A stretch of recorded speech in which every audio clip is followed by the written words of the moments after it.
Hey, what's going on, man? Tip Harris, T.I. right here with AllHipHop. You dig what I'm saying? Also, WonWorld Studios. You understand me? Love and respect. King. What's going on, everybody? It's your man Chuck Creekmur, aka Jigsaw, here with my man DJ Thoro. Yes. At WonWorld Studio, and we have none other than T.I. Tip Harris, a legend, a pioneer. Keep going. Keep talking. Star, keep talking. TV star. Keep talking. All them joints. Businessman, entrepreneur, comedian. Come on. Man, multi-hyphenate. Fashion mogul. Fashion mogul. I never know what Tip's gonna wear. Never know. You just never know, man. Yeah. How you doing? I'm cooling, man. Thank you. I need to take y'all everywhere to do that. Hey, let's start. Look, we got a new job.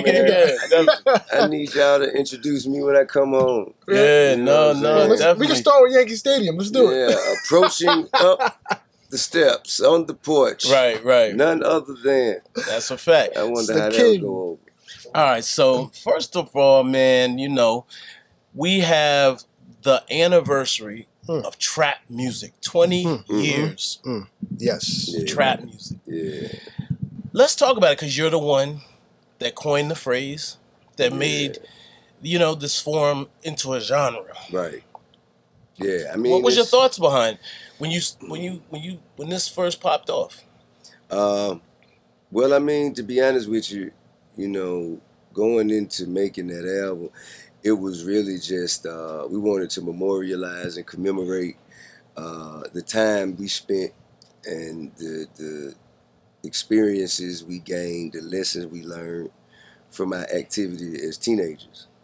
And a lot of people, you know, they played sports, or, you know, they have like memories of locker rooms and traveling and playing AAU ball, and we just happened to do something different. And just like there's a lot of people who played ball as a teenager, just as many people who engaged in certain activities as a teenager, and still a lot of people who going through it right now that just need to hear that there's a way out. Just need to have an example and understanding that, you know, it's still potential to prosper on the other side of this. So I mean, so going into it, man, I just wanted to represent me, my partners, my city, and people who lived the way we did, and just, you know, make a mark. And I think, you know, it did that so much that we found it, you know, there were other people who was like, hey, man, I got similar experiences. I want to represent for my people. I want to represent for my, you know, where I stay, my region as well. And I think those stories were so honest and genuine. And the war on drugs made it to where everyone in some way, shape, form, or fashion has been impacted by the drug trade. So these stories are going to be relatable to so many people, whether you sold them yourself, whether, you know, you had parents that were on them, whether you had uncles and aunts that went to prison for them.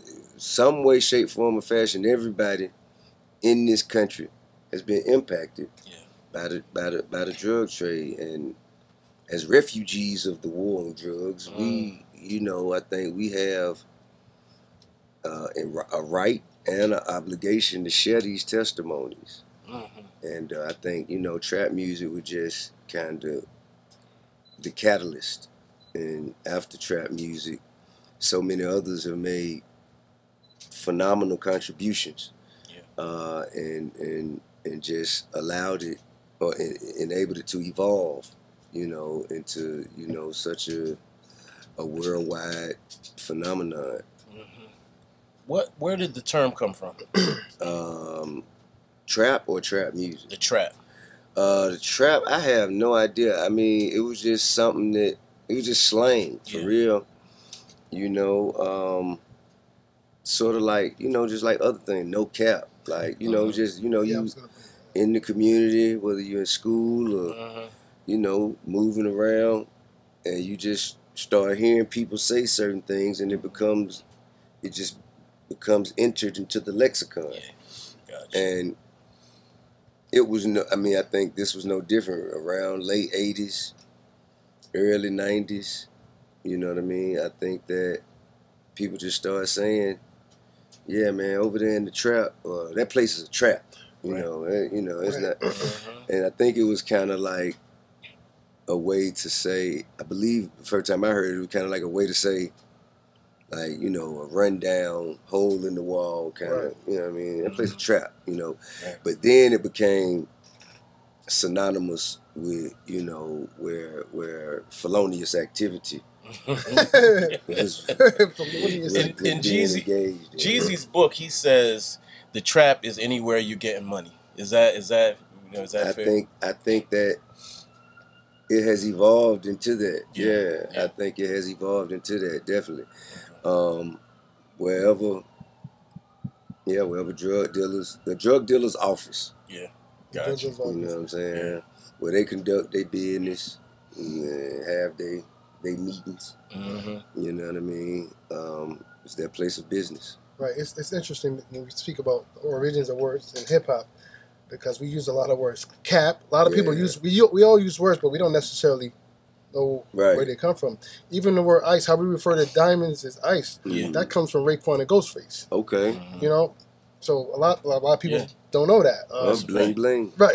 Yeah, exactly. You know, cash money. Cash money, exactly. Bling bling. You know, cream. You know. Yeah. That's the woo. You know what I mean? The money, but you know, so we use a lot of terms that we don't necessarily know, and that's what hip hop is. We take something and make it ours. Sure.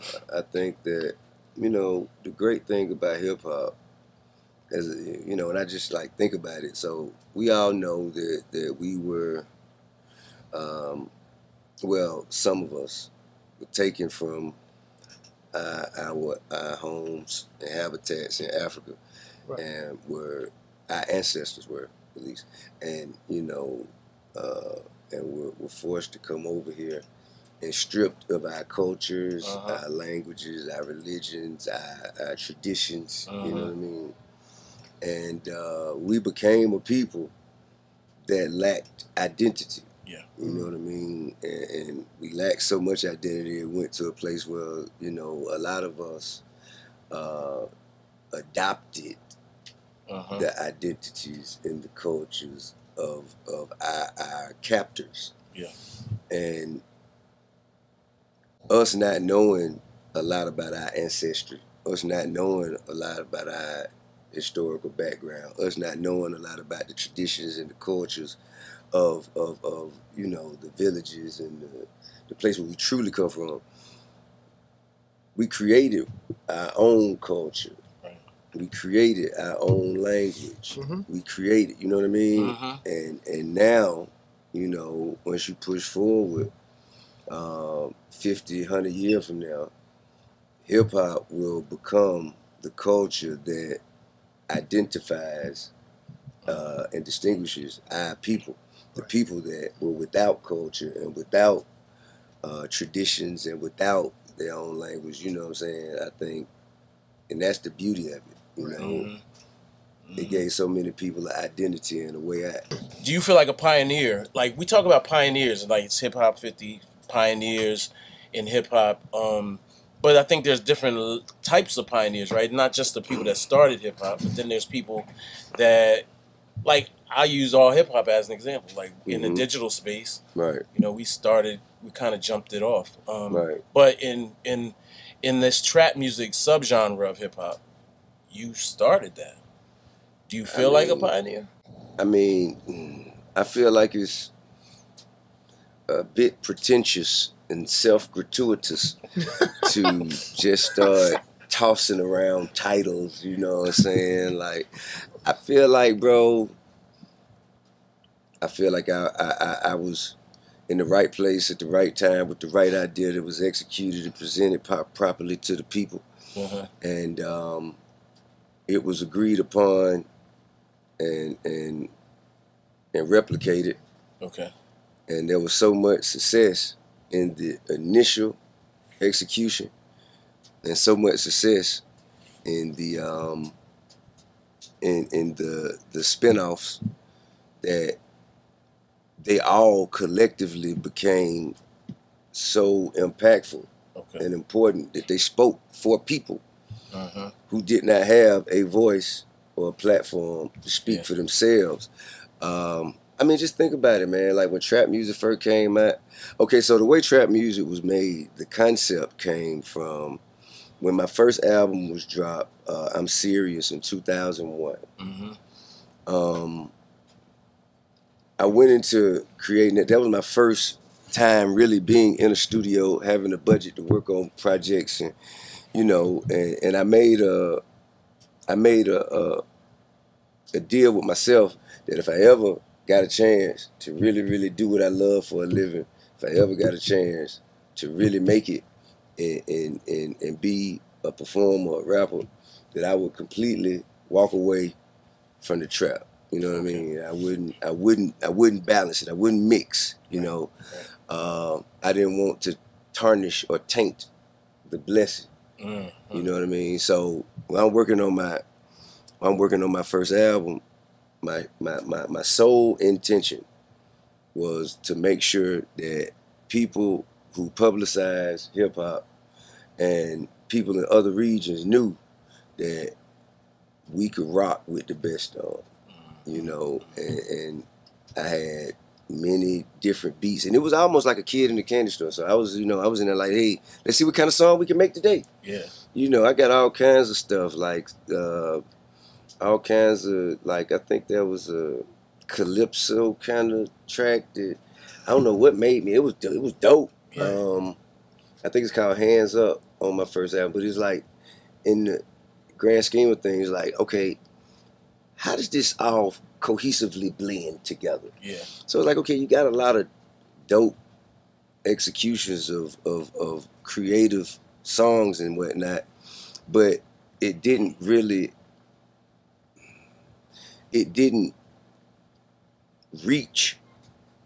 the right people at the right time as a body of work. Right.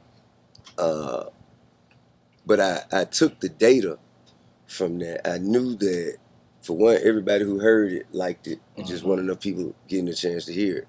So me, Jason Jeter, Clay, Hannah, and the rest of Grand Hustle, we just made it our business to move around on our own instead of complaining about what wasn't being done, and instead of, you know, asking someone to do it for us. We just started moving around and hand to hand and putting it in the people's hand. And basically I tell you what, my motto was, or should I say my slogan: buy this CD from me. I'm going to sit here with you while you listen to it. And if you don't like it, I'm going to give you your money back. Right. You know, so we'll buy some gas and roll up, blow.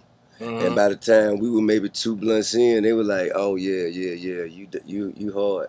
Yeah. And I never had to refund anyone's money. Wow. You know what I'm saying? And we did that in Macon, Augusta, Savannah, Columbia, South Carolina, Birmingham, Montgomery, Memphis, Knoxville. Tallahassee, Florida, you know what I mean? All the way up to Virginia, all the way over to Mississippi, all the way down Jacksonville, Orlando, Miami. You know what I'm saying? And it just began to spread and spread and spread. And so the data that we took, we knew that the songs that people were responding to that had the greatest reaction was Still Ain't Forgave Myself, Dope Boys in the Trap, and Panic Pumper #1. So I said, okay, well, if that's what they gravitate toward, I can just do a whole album of this and call it trap music. Right. You know what I mean? Because all of this is music about the trap, whether it's, you know, the lessons learned from the experiences, and, you know, how the tragedies and the pitfalls of this lifestyle can affect a person over time, or, you know, just the celebratory, anthemic display of when everything's going well and you up. Right. You know, from Dope Boys in the Trap to Panic Pumper #1 is kind of like, okay, yeah, I did it, I got it, and now I want somebody to share it with, or I want somebody to spin it on. Yeah. You know what I mean? So all of that, it kind of blends itself or lends itself to the concept of everything about the life and lifestyle of a drug dealer. Yeah. And that was the thought. That was the thought process behind it. Kind of like, so I feel like, for lack of better terms, Scarface has adopted this illustrious allure, this image, this aura of kind of like the mind and conscious of a hitman. You dig what I'm saying? Yeah. Like, not just always talking about killing people. Like, I never seen a man cry till I seen a man die. Right. Like, that was like, okay, you talking about something that may be heinous, but you giving so much perspective and philosophy and understanding behind the psyche and what's on the other side of it. Not just the person who's conducting the hit, the person on the other end, how that reception affects everybody. You see what I'm saying? And so I feel like the same thing is necessary for drug dealers. You know, like just getting into breaking down the conscious, the psyche, like what are the innermost thoughts of not just, okay, yeah, I'm doing this, but why I'm doing it, how this affects me, how this affects the people around me, what I learn from it, what I get from it, what I have to sacrifice for it. Yeah, I felt like, you know, it wasn't as intimately detailed as it needed to be at the time. And I think that was the sole intention going into producing and writing for trap music. Who's on the Mount Rushmore of trap music? Funny you should mention it. Yeah. So there were always, you know, 3 figureheads in trap music, man.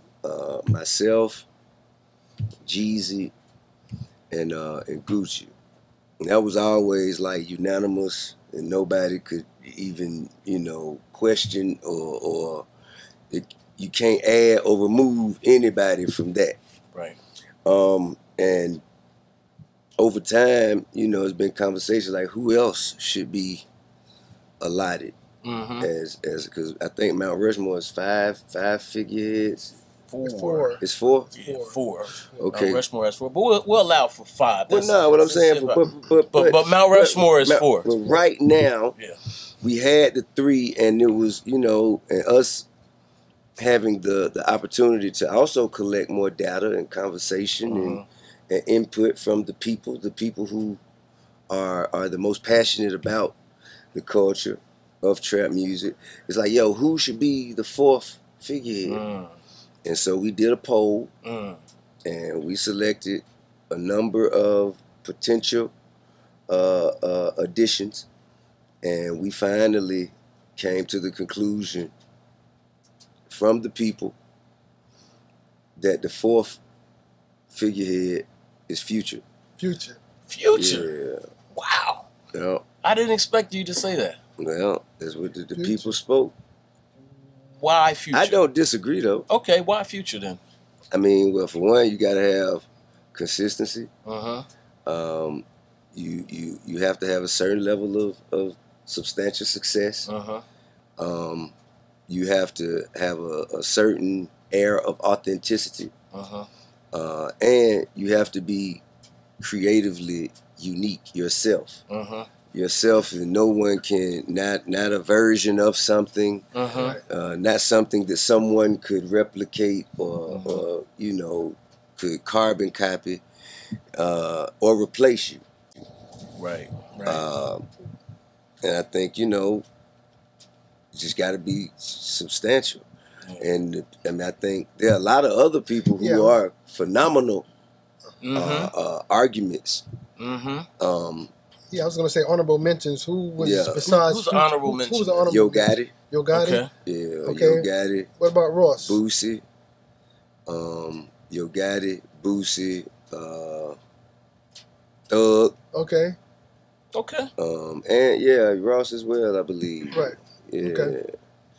I want to ask you. Big Block was in here. Mm-hmm. What is like Block? He's not a rapper though. Where does Block come into this? What you mean? As in terms of trap music. I mean, he was executive and label owner that introduced Boys in the Hood. Yeah. Which introduced everybody to Young Jeezy. Yeah. Right. Yeah. And then later on, he experienced some success with Young Jock and Gorilla Zoe. Yeah. Yeah. He also had a phenomenal artist that didn't get enough credit or attention called Big Gee. Yeah. Big Gee was cold. He was in his top 5. Exactly in his top 5. Big Gee cold. He was cold. He was cold. Real cold. Yeah. I mean, like a real hidden gem. You did, like kind of if you know type shit. You did, and I think the efforts that were established, or should I say the success that was established from the efforts. Yeah. Then have been long standing.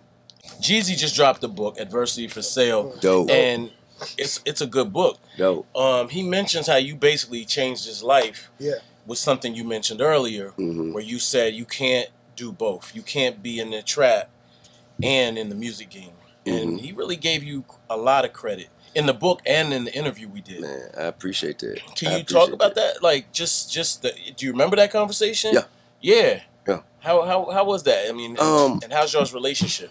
Man, that's my partner. You know what I mean? That's like that's my brother. And I mean, it don't matter how many times we speak or don't speak, or how often we talk.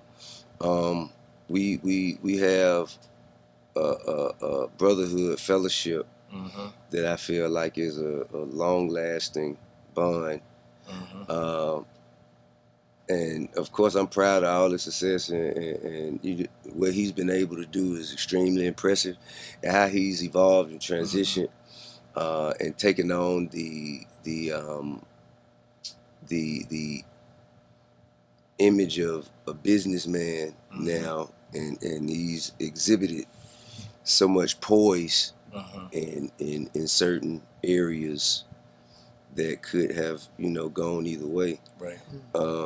I think that's a excellent example, on how to operate under intelligence rather than emotion, and the conversation. So I went to jail 2004. I had a probation violation that was stemming from a drug case that I got before I started. Before I got a record deal. So I had that, and Jeezy and I met each other through a mutual acquaintance by the name of Big Meech. And Big Meech was a partner of mine, still is. So I tell you, okay, so we were doing our thing, pushing trap music. I think this was, I had just signed my deal with Atlantic, and I was promoting. 24 is the single I think was out, but the album hadn't hit yet. Okay. So it's sometime in the summer of 2003, and we're out in, I think it was Magic City, if I'm not mistaken, and songs playing, everything's jumping, energy's high. And we're standing in a section by the wall, and Big Meech and BMF was up on the stage, elevated. And lo and behold, there was, I'll fast track this story.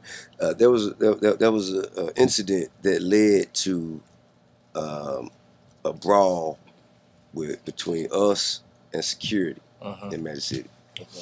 And that's how I met Neil too. He Okay. was security for Magic City. Oh, okay. Okay. Yeah. So we ended up fighting, and you know we were very aggressive, and so were they. You know. Yeah. But in the middle of the fight, I'm down in the thick of it, and all of a sudden I'm just lifted up, and I'm put on stage, and then right then, sort of like a movie. Yeah. So right then I turn around, and what's up? I'm Big Meech. Wow. It's BMF. I've been seeing what you're doing. I like your style. I was hoping maybe you could come and be a part of what we got going on. In the middle of the brawl. Yeah. When I was like, well, damn, man, heard a lot about you. You know, I appreciate that. You know, got a lot of, the respect is mutual. But as you see, kind of got my own thing going on here. So I can't really, I don't think that I could kind of, shift what I'm doing over to what you're doing. So I don't think I could fully commit myself and dedicate to another entity. Yeah. But I appreciate it though, man. And we slapped hands and exchanged, a laugh, and I got his number, he got mine. So now if you excuse me, I gotta get back down. Gotta get back down here to what I'm doing. And you know what I'm saying? So I hopped down and we finished up. That's crazy. Right? That's crazy. And got out of there. And he and I became incredible friends. Like I ain't in BMF. I ain't, I wasn't a part of, like I told you, the promise that I made to myself separated me from a lot of the things that but our friendship, every time, like he was going out to the club, yo, we hitting the club tonight, you gonna pull up? Yeah, I pull up. And you know what I'm saying? So I pull up and we'll kick it and chill, and and we had incredible time through the height of that moment. Yeah. And that was a real moment. Yeah, it was a real moment. You had to be there to really understand how much of a moment it was. So many things happened. But he introduced me to Jeezy one night, and I would never, so when I came to the club, it would always be, they were in there holding court, handling their business, and I'm always have my own section with my people doing our thing, and I'd always go and rock with him, and he always come and, greet me. And one time, he came across the stage. Okay, so Magic City is like, there's a section on this side of the stage, a section on this side of the stage, and then there's everything else around the stage. Okay. So we'd be like on opposite sections, separated by the stage. And most people would walk around the stage. Meech get right on stage, and come right over, you know what I'm saying? Yeah. He's like, hey, yo, it's my man Jeezy, yo, and it's my man, he doing that music shit, you gonna be hearing about him. And so, we slapped hands and exchange pleasantries. And I think Young had told me that he was expecting for us to not get along. I guess, because, I mean, well, if you only listen, no. I think Young was expecting for us to not get along. Because if you only listen to the music and you hear, like, you know what I'm saying, you probably like, yeah, this guy's an asshole. Right. Yeah. This guy's going to be a problem. You know what I'm saying? But when I met him, for one, the person who introduces you, I lend the respect and consideration that I have for the person who introduced us to the person I'm being introduced to. Gotcha. Until or unless something else causes that to change. Yeah. So, I just always, man, welcomed them with open arms. Hadn't heard any music yet. Yeah. So Trap Music had come out and everything's going well. Had a probation violation. Matter of fact, the night we were shooting the video for Rubber Band Man, my house was swarmed. My neighbor was like, you might not want to come home. I was like, all right, cool. So there were no charges at all.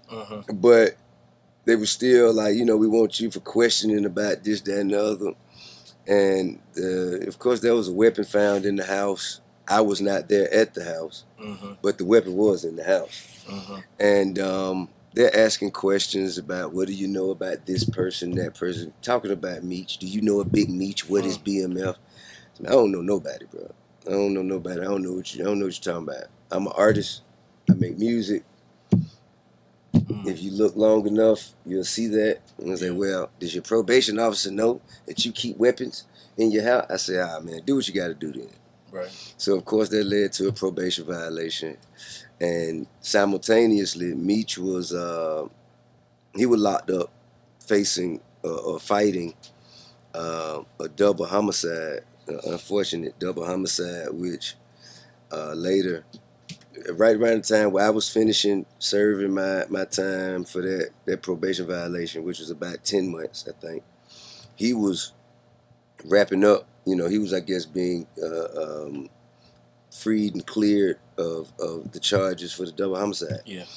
And they knew he didn't do that too, but I don't know what they knew. Okay. I don't know what they knew. All right. But so I'm on work release. And of course my job is the studio. So at first I was fortunate enough, or they were generous enough to allow me the opportunity to work at a studio. But the studio was in the basement of my girlfriend's house, Tamika.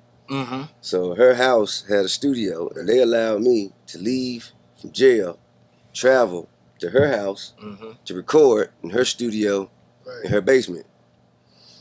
And I was hearing Young Jeezy, like, then I think Boys in the Hood had dropped, and I could remember like being introduced to him. I was like, oh, okay, this bruh who Zippo introduced me to. And then I think Trap or Die probably came out. And so I was like, man, yeah, Buddy Cole. Yeah. So now I'm hearing that he's working on his album and whatnot. And I reached out to him, like, yo, you know, I'm coming home, and you know, we need to get together and do some work. And he was like, bet. So he gave me the song Peace Up, A-Town Down. Right. And he came out there to her house, and we recorded that record. And you know, we've been cool ever since. Now, the funny part about this story. So eventually, they caught on to this was at the house of my girlfriend. They were like, nah, we ain't going for that. We can't do that. So I had to find another studio. The studio I found was in another house, but it was closer, like within a closer proximity to where I was serving my time on work release. I got a call. I think it was the day or around the day Meech was, you know, released. He was like, yo, you know what's up, man? I said, congratulations. He said, yeah. You know, we got to celebrate, man. You know what I'm saying? When you gonna pull up to the office, which was Magic City? I was like, bruh, I'm still locked up, for real. I can't move like that. He said, well, how you talking? I said, man, I'm on work release. And he was like, well, where you be at? I was like, man, the studio, the house. He was like, man, send me the address. So, all right, cool. I sent him the address. And I'm thinking, he's just going to pull up. You know what I'm saying? And I was working with, this was a day that I was working with Pharrell. And we were working on Urban Legend at the time. These were songs for the album Urban Legend. So I'm working with Pharrell.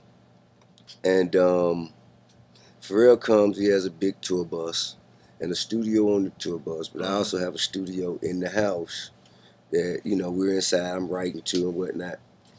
And all of a sudden, about 30 Dodge Magnums, 5 or 6 Benzes, just a convoy of cars just filled this residential cul-de-sac.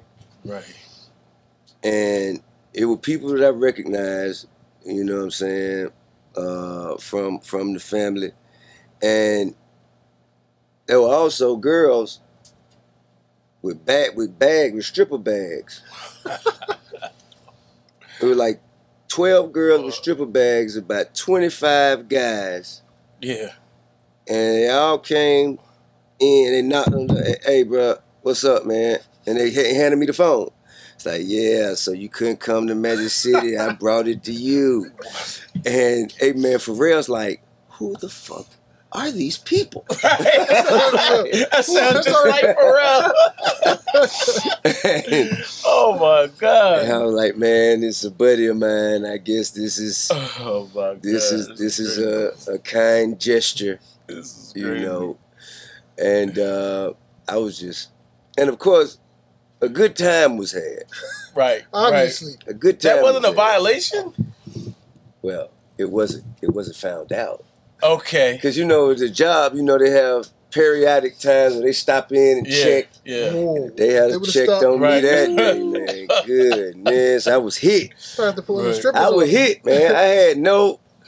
This is all I could do, man. All right, let go, man. Let go and go, man. Just leave everybody else out there. Come on, take me. That's crazy. And but we had a phenomenal time. The police weren't called. Mm-hmm. Nothing. I'm talking about nothing. Nothing happened. Nothing at all. Nobody was keyed off.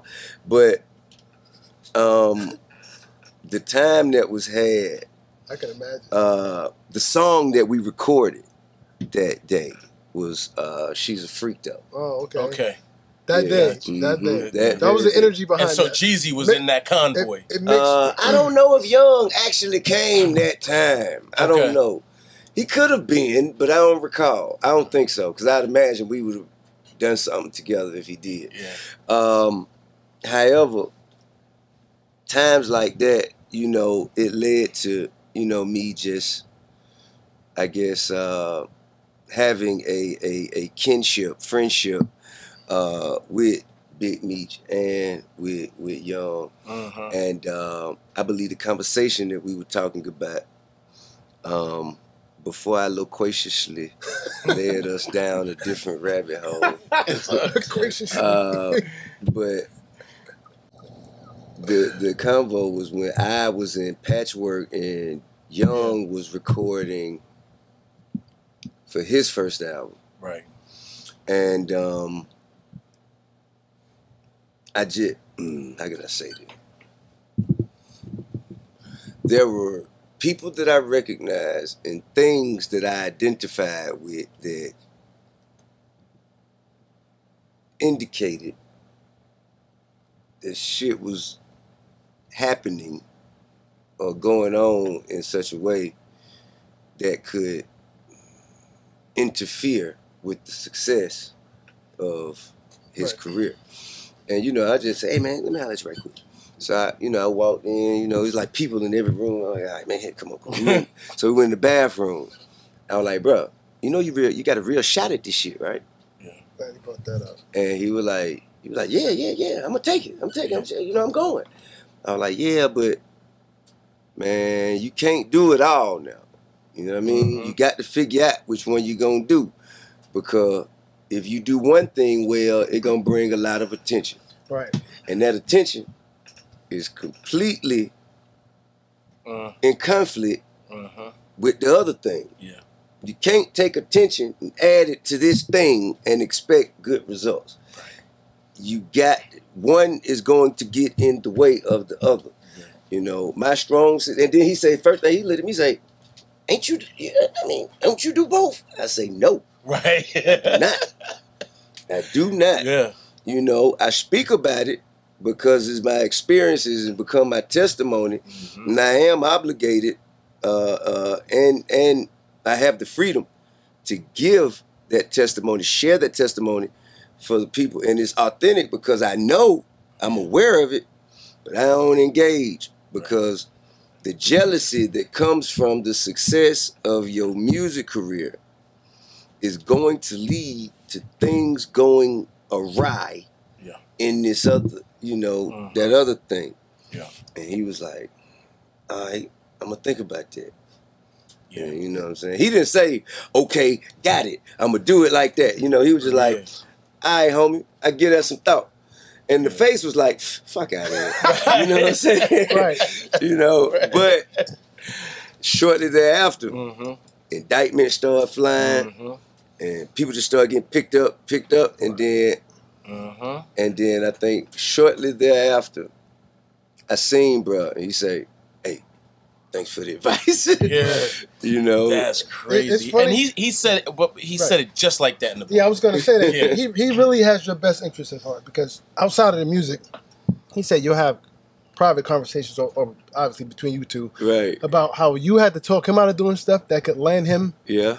And he had to talk you out of doing true. stuff, because he said he made the comment like, "Hey, bro, you know we famous, right? They know your face. Yeah. You can't do that. You know." Mm-hmm. And a lot of people don't push you to steer away from the negative. They like, "Oh, I'll ride with you. Let's do it." This is true. So that's best interest at heart. No. I'm gonna tell you one of the time. Tell you the time you talk about it. Okay, so another story. We're at the American Music Awards. I believe it's the King album. No. Paper Trail. Okay. It's Paper Trail album. And we're both out there. We didn't come together, plan to see each other. We're just both out there, see each other. Hey man, let's hang out and kick it. Yeah. Cool. We go to, I don't even think I should say the name of the place, man, because you went to a place. Went to a place. JD's having a party. He's DJing. You know, JD's doing the DJ thing. And, you know, it's an Atlanta party because it's JD. It's the American Music Awards. Right. We you know, dominating our space. We coming out to represent 5 people. Now, the juxtaposition of our presentation. Me, my wife, I think Clay was there. And I think Neil was probably there. So me, my wife, manager, security. You know, and maybe, so it's about 4 or 5 of us. Okay. And I got a suit on. Yeah. I'm dressed, you know, like T.I., you know. My wife, she got heels on, maybe a sparkly dress, something like that. You know, even security guy probably had a little blazer, you know. And Young, of course, Dickie suit, snowman shirt, Chucks, bandana, and he got 50 niggas with him. You feel me? So here I am with 5 people, right, trying to get 50 niggas in here. Right. So we walk up together. Hey, what's up, man? I'm Tip. This Young. We came for the party. Security looked at me and say, "Hey, can I talk to you over here for a second?" I said, "All right, cool." So I walk up, I said, "What's up?" He say, "Man, you cool, but you guys out of dress code, and there's too many of them. You got all these men with no girls nowhere. It's too many of them. Can't do it." I say, "Bro, we came together, and we gonna get in together. And you need to make an exception to your dress code, because this is an Atlanta party, and I'm sure everybody in here would be happy to see the people who you trying to keep out of there." And I'm logically having a conversation. Right. And he's like, "Man, I don't see it happening." And right then, Akon walk up. He slap hand with Young. They talk for a minute. He see me. "Hey, what's up, man?" Slap hand. Walk up. He say, "Y'all straight?" I say, "Well, actually, no. These guys are trying to keep us getting in this party, talking about a dress code." He say, "All right, hold on 1 second." So he turn around, he go talk to security, and I see them whispering. He look back again, and walk on in. I look at Young, I say, "Man, you know what we're gonna have to do, right?" He say, "Whatever." So I go back to the same guy. I say, "Hey man, all right, so now you add insult to injury.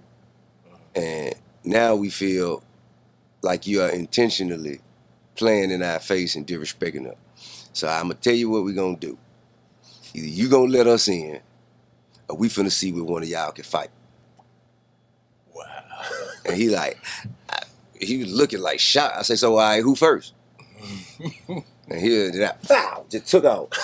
And everybody just started, and then, you know, it was just a melee. It was a brawl. We was fighting out there. Wow.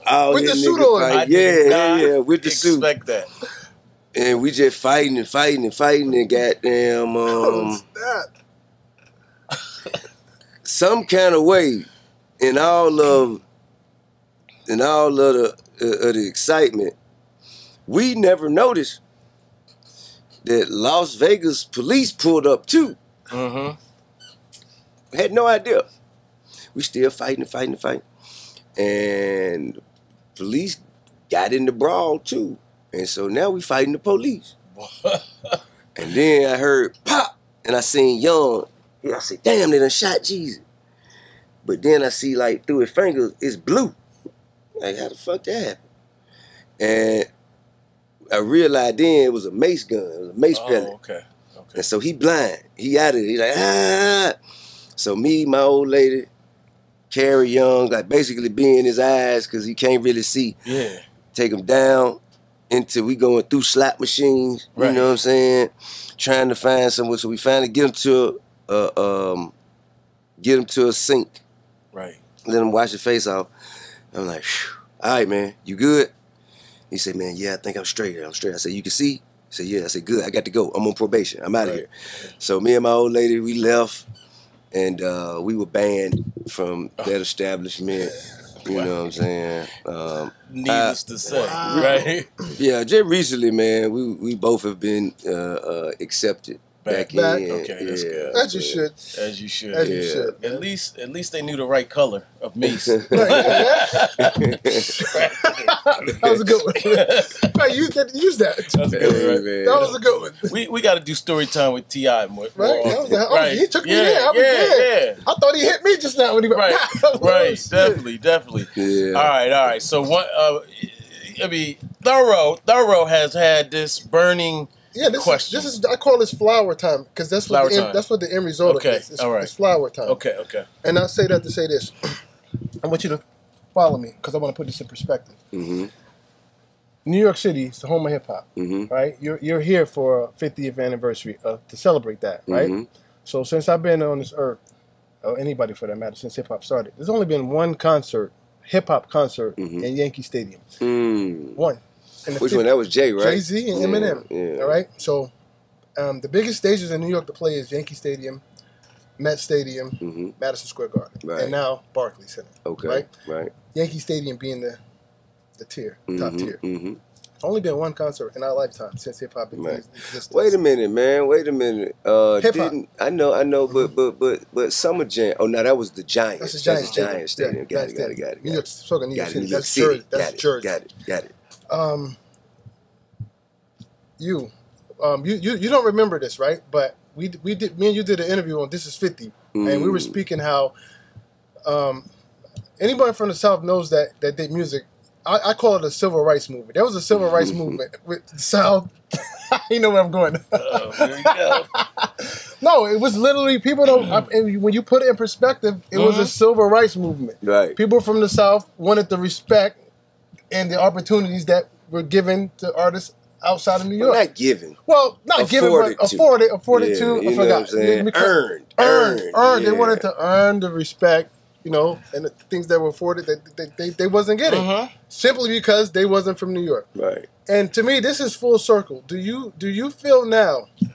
And I wanted to put that in perspective. This is the second concert, and since hip hop been in existence, and you're a part of this bill. Do you feel now, with all you've been through, with I guess being left out, or all your experience? Well, mind you, I would be pleased if I could just to clear the air. I never felt left out of anything. Okay. I was always the exception to that. Okay. I was always received, accepted, and embraced. Okay. All right. Now, I mean, my counterparts. Because we had conversations. I was explaining to you. Me being in New York, and you was coming here every summer. I remember the story. Yeah, like when I was a kid. And they would make fun of the way you talk, blah, blah, blah, whatever. And I was telling you, on a local scale, we were playing Ice Cube. We were playing Ghetto Boys. We were playing Outkast. Matter of fact, Kid Capri is the first person to play Outkast. And the first time anybody from down south ever got any play here was Luke with I Wanna Rock. Okay. That was the first record. That For was real? I Wanna Rock. That's dope. That was the first record. That's a good one. So I was just, from my perspective as being here, I was telling you that we were playing it. Maybe the powers that be, the labels and you know, and I have the industry, they wasn't. I have this conversation. Me and Jay had this conversation, you know, because I have made very, very public statements that, you know, I mean, they were true. Right, no. If I start lying, no, they were stop true. me. They were true. You know what I'm saying? But I mean, I think that I feel like they were probably broader statements. Right. That some people felt like I included people that didn't belong in the, you know, in the faction. Right. And Jay was like, man, yo, the same motherfuckers who was blocking the South from being heard, they didn't want to hear my shit. Right. You know what I'm saying? Didn't nobody want to hear no drug dealer music. Didn't nobody want to hear me talking about, you know, this, that, and the other. And then I had money. So the people who thought they were being true to the culture by being broke, they didn't want to see me come in with the that's a fact. With that's the luxury and the shit I was doing. He's like, man, so and all I got treated the same way. Right. And I was like, okay, that's a fair point. That's a fact, because nobody would sign him. That's like, why they started Rockefeller. I said, man, that's a fair point. Right. I say, but it doesn't negate from the validity of my statement. Right. You may be included. You could come over here with us and say the same thing, but it doesn't make my statement untrue. No, right. And I think, you know, I found that, you know, it was a tough time for a lot of artists from the South. From the South, right. I think that the internet has made the world very small. You know what I mean? So that offered and afforded opportunities that weren't really existing for us. Or for, you know, the ones that were excluded. And I think that now, you know, the world has evolved to a place where, you know, the success, the numbers that come from the influence and impact of Southern music, Southern rap music, it has overwhelmed the I guess the lack of support. And now I think, you know, you have more of an accepting, listening ear from New Yorkers. You know, because before, if it wasn't New York, motherfuckers didn't want to hear it. They want to hear it, right. You know That's my point. You know, and you experienced that firsthand. Yeah, I saw it. You saw it, you know, whatever. I wasn't included. Right, you wasn't but included, I saw but it. you saw it, right.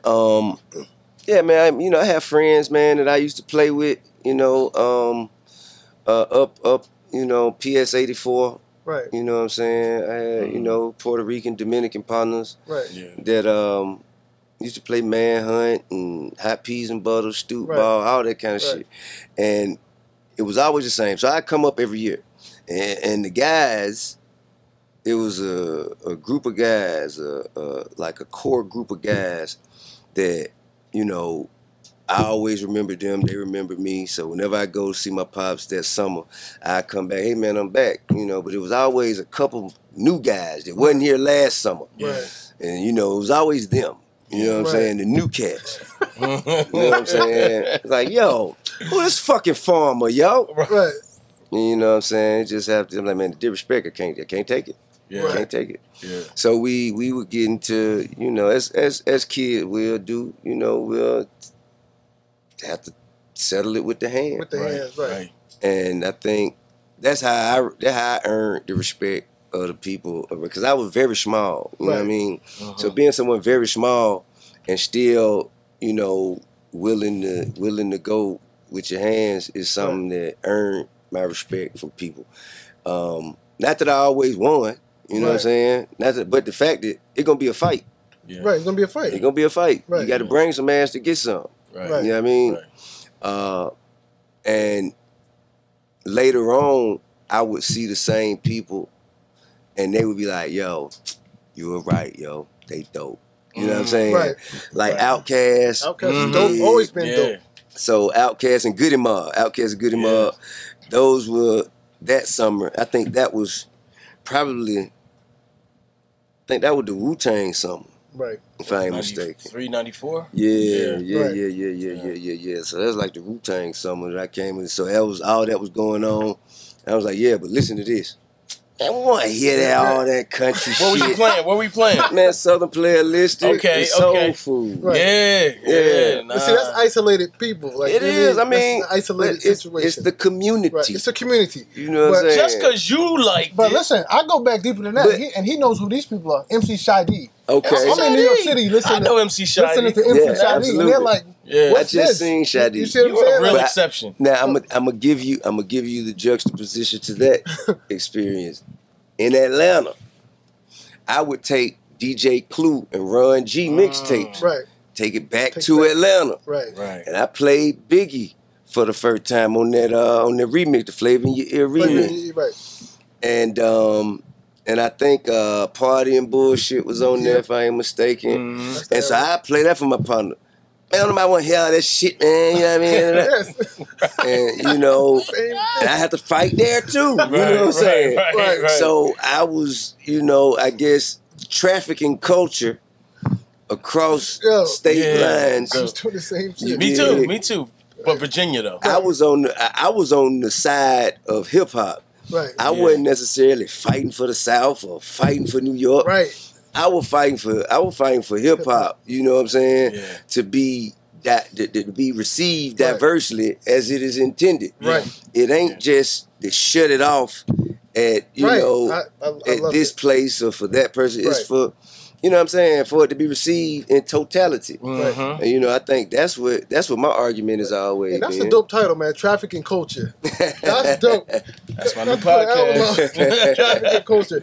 And I just think it's beautiful. It's a good thing to see. I think it just comes full circle. Yeah. You're on the biggest stage. This is like for hip hop period. It's an honor. It's like with Run DMC, Nas, it's an honor. T.I., Trina, because it's very diverse, as it should be. Ice Cube, you got Snoop Dogg. And then you got the founders. You got Kool Herc on that bill. So this stage, it's not happening again in our lifetime. It's an honor. And I just wanted to give you your flowers, man. You deserve it, brother. I appreciate it. I appreciated being invited, included, considered, acknowledged. You know what I'm saying? It makes me feel like I pleased the kid in me. You know what I'm saying? Who came up watching The Box. Right. You know what I'm saying? No, waiting on Tupac's not I Get Around. Brenda's Got a Baby. Brenda's Got a Baby. If My Homies Call. If My Homies Call. Come on, he hip hop. Yeah. He knows what's up. Brand Nubian. Right.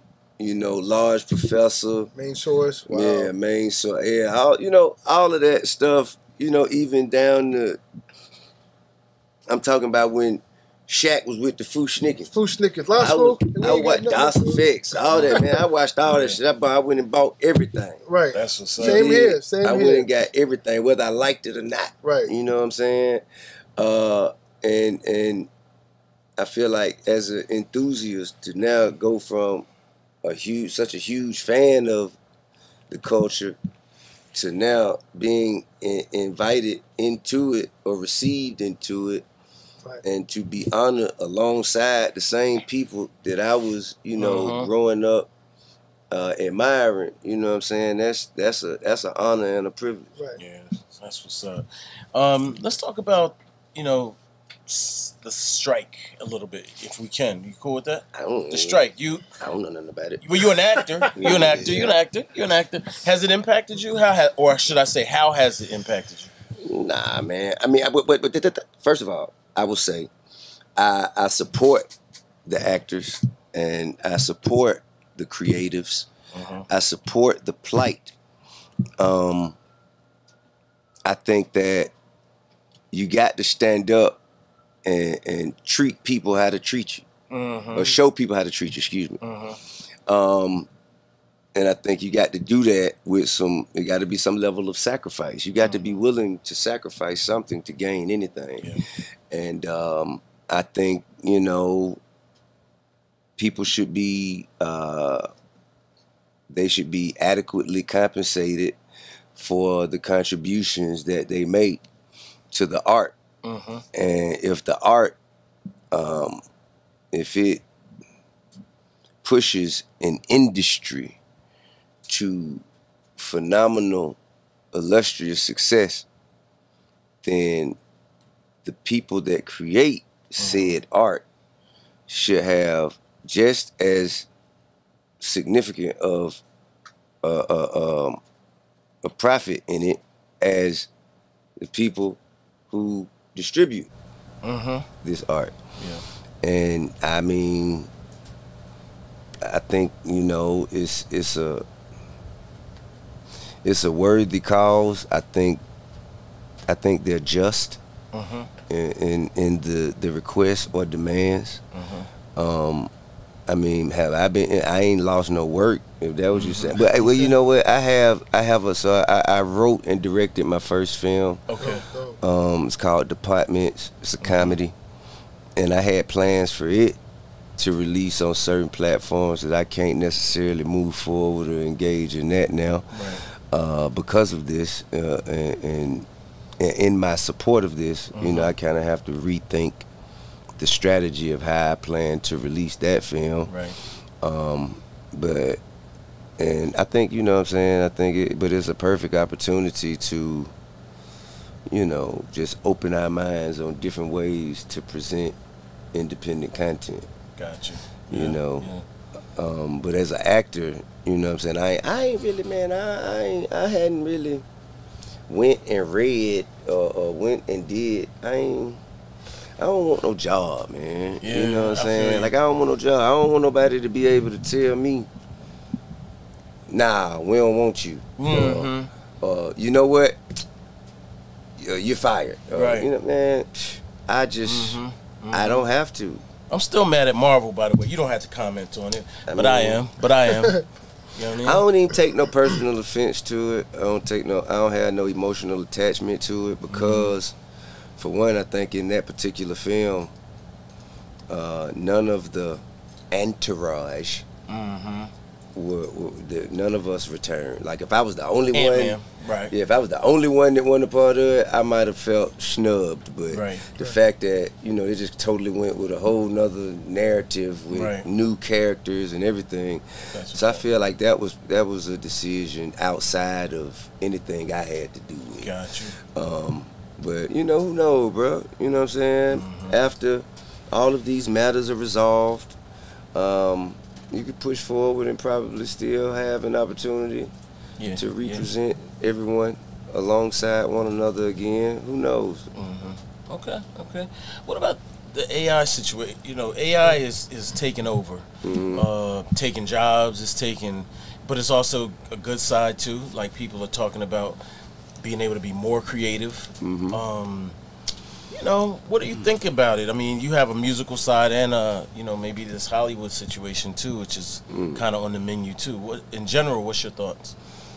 Well, I don't think AI is just compartmentalized or limited to film, television, music, and it's just, you know, the way that we are conceivably creating, or excuse me, conceivably imagining or witnessing AI is presented in such a way that it directly associates with us. But I think there are other things, like you got, for instance, renderings of architectural structures. Right. You know. Right. If I wanted to imagine a bridge, right? You know what I'm saying? Across from, let's say, from, I don't know, across from Canada to New York City. Right. If I wanted to imagine a bridge, and you know what I'm saying? I don't know how to draw. I don't know all the schematics to go with that. Right. And I don't want to pay an architecture because I just want to see what it would look like. Yeah. I think it provides a way for us to bring visions to life in a matter of minutes. Yeah. You know, rather than having to wait weeks, months, years to conceptualize or even see if this thing may be a good idea. I might see it and be like, yeah, it ain't gonna work. Right. You know what I mean? But imagine having to waste all, well, I ain't gonna say waste, invest all this time into something just to get it to a place where you're like, nah, I don't think it's, and you've just invested a lot of time that, you know, could have been spent. You know, you got the right you got the right thought process. However, I do feel that if falling in the wrong hands, which you have someone definitely has already done but that. you have some if you have someone that's disingenuous and doesn't operate with integrity, right?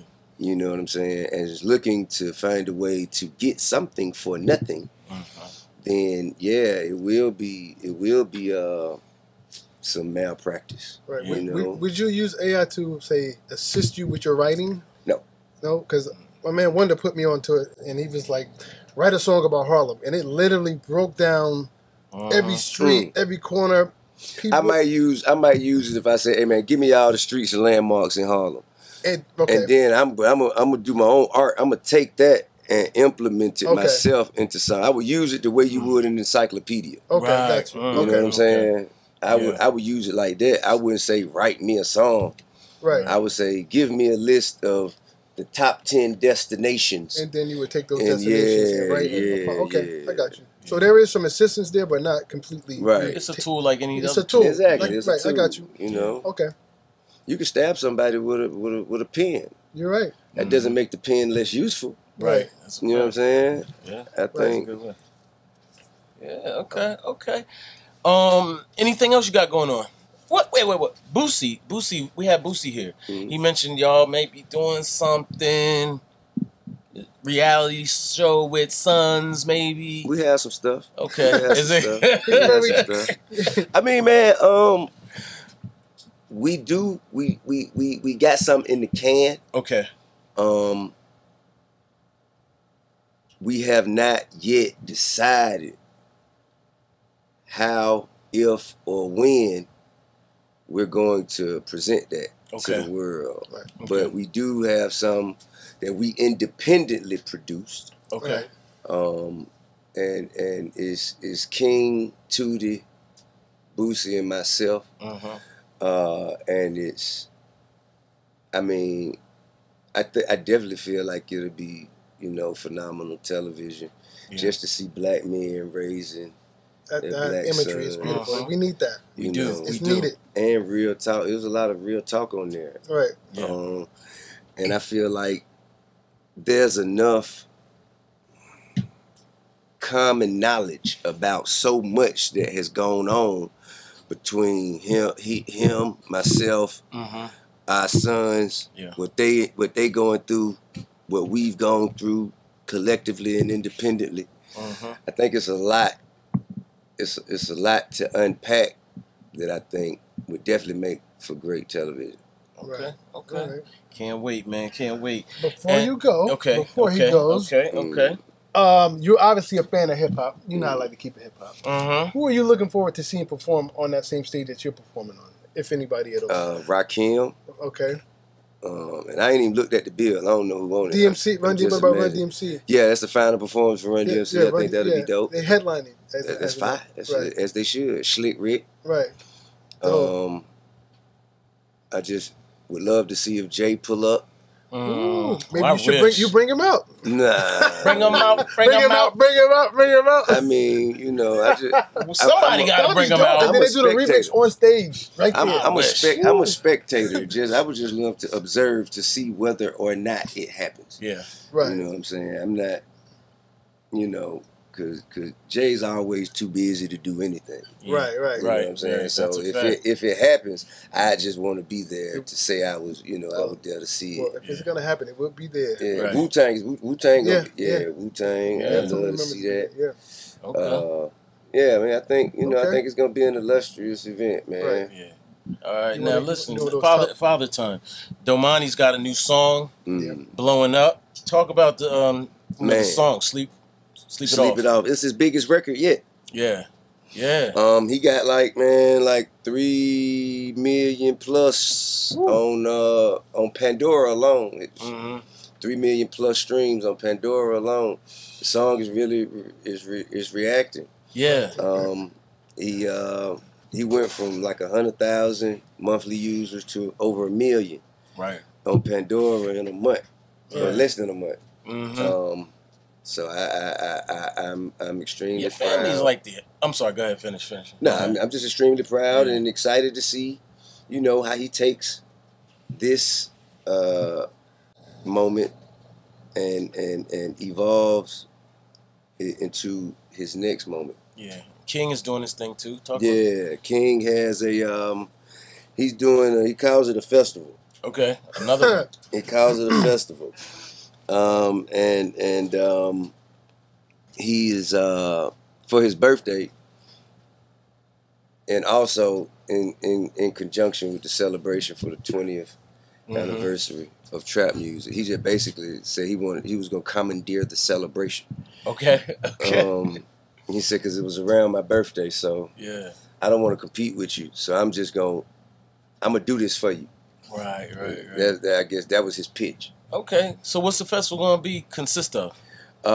Performances, parties. He's working on like a block party. Okay. I don't know if he understands the concepts of permits. Right.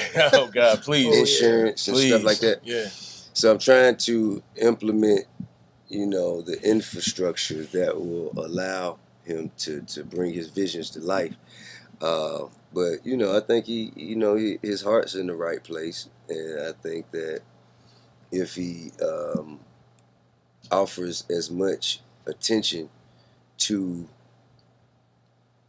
the business end of it, I think it'll be a great sight to see. But I know Boosie said he pulling up to perform. Okay. He asking me if I'ma come. I don't know yet. I'm gonna tell her, I don't know. Game time decision. You'll be there. And he got he making his own phone calls and calling people, asking them to pull up, and most people are saying yes. Yeah, that's good. And man, it's gonna be exciting to see how it turns out. All right. Yo, man, thank you so much, man. Right Appreciate you. Definitely. Thank you for coming through. Yeah, appreciate y'all. Always a treat. Thank you, brother. Yeah. Salute. Yes, sir. Always.